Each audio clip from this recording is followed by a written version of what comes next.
From my experience, families move to Howard County for a couple of big reasons. The biggest being the schools. Now, I'm not just talking about schools as a realtor, I'm talking about them as a father.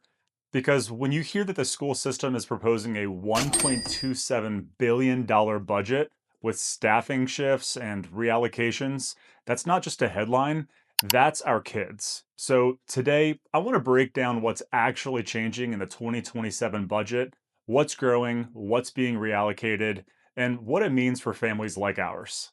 I have a child in the Howard County school system, so when budget season comes around, this isn't just abstract for me. I'm not just analyzing numbers, I'm thinking about who's going to be my child's next classroom teacher next year. I'm thinking about support staff, services, and the overall environment inside of our schools. So if you're a parent here, I know you're thinking about the same things. First, let's zoom out for a second. One of the biggest reasons that people relocate to Howard County is the strength of our public schools. I see it every week. Families ask about school clusters before they ask about square footage. Strong schools drive demand. They support home values. They shape communities.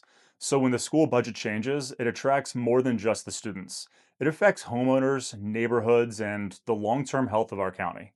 Here's how the whole budget process works.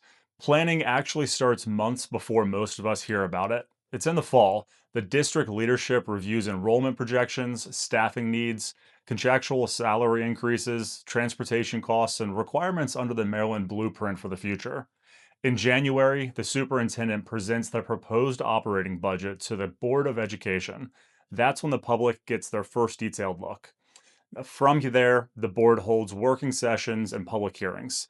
Parents, teachers, and staff can sign up to speak. And if you've watched any of those hearings, you know that they can get pretty emotional because people are talking about their classrooms, their coworkers, and their children. After the board finalizes its request, it goes to the county executive who can reduce the request, but it can't increase it. Then it moves to county council for additional hearings, and then we get the final approval. So there's multiple layers to review, and there's still opportunities for the community to input into this current budget draft. So let's look at what's actually being proposed for 2027. The total proposed operating budget is around $1.278 billion. That's roughly $61.9 million more than it was last year, or about 5% increases. At first glance, that sounds like a major expansion, but here's the important part. Most of that increase is tied to employee compensation and benefits. Over $50 million of the increase is going towards salary step increases, health care costs, and retirement obligations. So, a large portion of this growth is about maintaining the workforce we already have. It's not necessarily about launching new programs or dramatically expanding any services. There are, however, some targeted growth areas. Special education is one of them. The proposal includes additional funding and roughly 23 new full time equivalent positions to support special education services. If your child relies on those services, that expansion could directly benefit your family. Full day pre K is also continuing to expand. The district is adding seats and approximately 25 new positions to support that growth under the state requirements. For families with younger kids coming up through the system, that could create more access and opportunity. Transportation costs are also rising. Bus contracts, fuel, vendor costs, they all continue to increase, which adds pressure to the overall budget. Now, here's where things get complicated. Even though the overall budget is increasing, there are several staffing reallocations that are happening at the same time. Some paraeducator roles, especially at the middle and high school levels, are being retrained and reassigned to focus more specifically on instructional support for students with disabilities and multilingual learners. That means that, in general, some support roles may look different next year. In several high schools, one of two media specialist positions is going to be converted into a media paraeducator role. Some students and educators have raised concerns about what that means for library access, research instruction, and information literacy support. There have also been adjustments involving coaching roles, lead teacher conversions, and certain support staff reassignments. These aren't always simple eliminations. In many cases, there's a reallocation or a role conversion. But when roles shift inside of a building, families do feel it, and as a parent, I pay attention to that.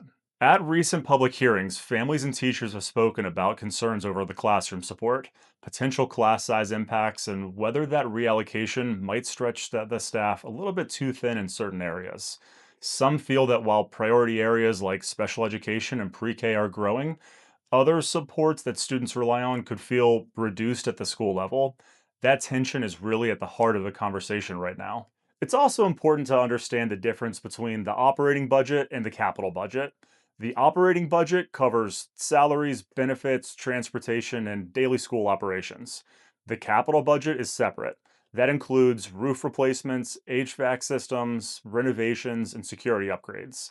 So when you hear about that building improvements, that's a completely different funding stream than staffing changes. So, what does that mean for families like ours? If you have a child in the system, you may notice changes in how support staff is being assigned. Your school's paraeducator structure could shift. Media center staffing may look different depending on the level.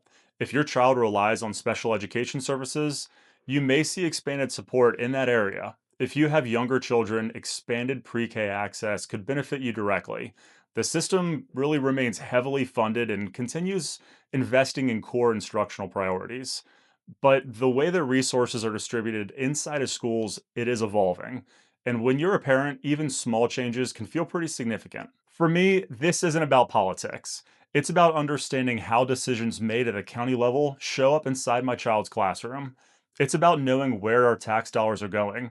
And it's about staying informed. As a dad and as someone who helps families decide where to put their roots down. If you're a Howard County parent, I genuinely love to hear what your perspective is. What are you seeing? Where are your concerns? And if you're considering moving here and want to understand how school funding trends connect to housing decisions, I'm always happy to have that conversation. If this was helpful, subscribe for more. I'm going to be updating on schools, housing, and what's happening here inside Howard County. Thanks for spending a few minutes with me. I'll see you on the next one.